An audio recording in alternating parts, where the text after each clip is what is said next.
କଳାହାଣ୍ଡିରେ ଧୁମଧାମରେ ପାଳିତ ହେଲା ପବିତ୍ର ଶ୍ରୀରାମ ନବମୀ। ପବିତ୍ର ଶ୍ରୀରାମ ନବମୀ ପାଇଁ ଆଜି ସାରା ଦେଶ ଉତ୍ସବମୁଖର ହୋଇଉଠିଛି। ଏହି ପରିପ୍ରେକ୍ଷୀରେ କଳାହାଣ୍ଡି ଜିଲ୍ଲାର ବିଭିନ୍ନ ମନ୍ଦିର ଏବଂ ଅନୁଷ୍ଠାନ ପକ୍ଷରୁ ଶ୍ରୀରାମ ନବମୀ ଧୁମଧାମରେ ପାଳନ କରାଯାଇଛି। ଭବାନୀପାଟଣା କଷାକେନ୍ଦୁରୁ ପ୍ରଭୁ ଶ୍ରୀରାମ ଲାଲାଙ୍କ ପ୍ରତିମୂର୍ତ୍ତିକୁ ଏକ ସୁସଜ୍ଜିତ ରଥରେ ଏକ ବିରାଟ ଶୋଭାଯାତ୍ରାରେ ସହର ପରିକ୍ରମା କରାଯାଇଥିଲା। ସେହି ସମୟରେ ହଜାର ହଜାର ଯୁବକ ଏବଂ ଶ୍ରଦ୍ଧାଳୁମାନେ ଗୈରିକ ବସ୍ତ୍ର ପରିଧାନ ପୂର୍ବକ ଗୈରିକ ଝଣ୍ଡା ଧରି ଜୟ ଶ୍ରୀରାମ ଧ୍ୱନିରେ ଗଗନ ପବନ ମୁଖରିତ କରିଥିଲେ। ଏହି ଶୋଭାଯାତ୍ରାରେ ରାଜ୍ୟର ବିଭିନ୍ନ ସ୍ଥାନରୁ ଆସିଥିବା ଅନେକ ସାଂସ୍କୃତିକ ଦଳ ସାମିଲ ହୋଇ ସେମାନଙ୍କ କଳା ପ୍ରଦର୍ଶନ କରିଥିଲେ।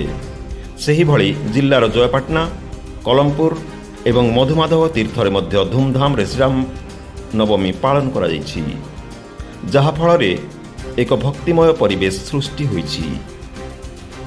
ଭବାନୀପାଟଣାରୁ ସଞ୍ଜୀବ କୁମାର ପାତ୍ରଙ୍କ ରିପୋର୍ଟ, ଡୁମାଣି ଟିଭି।